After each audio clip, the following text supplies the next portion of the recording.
You have to check if it's maganda na. Ilagay lahat sabay-sabay dahil sinigang na manok yan. Madaling malutong chicken. First and foremost, matutunan ng mga anak na babae, anak na lalaki, ang pagluto niyan. Sinigang na manok, sinigang na baboy, sinigang na tiyan ng bangus, napakasarap. And then, matutunan nila magluto. This is very, very easy and quick and easy menu of the day. So, pwede tayo magdagdag ng water. Wala na tayo ng nawasa.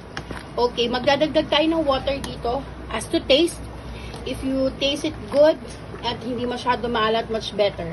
Pero at nag-aagaw ang asim at okay, so na-blend na. Hindi na kailangan dagdagan, water na lang. No add to salt.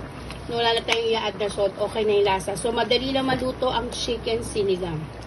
Dahil ang weather natin today is gloomy.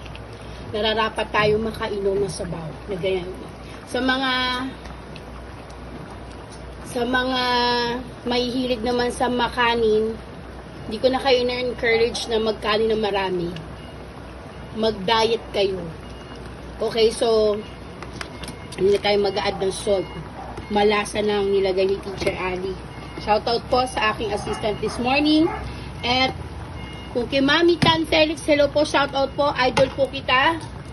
Pwede na to sa akin naman. Swak na to. Bye! God bless all!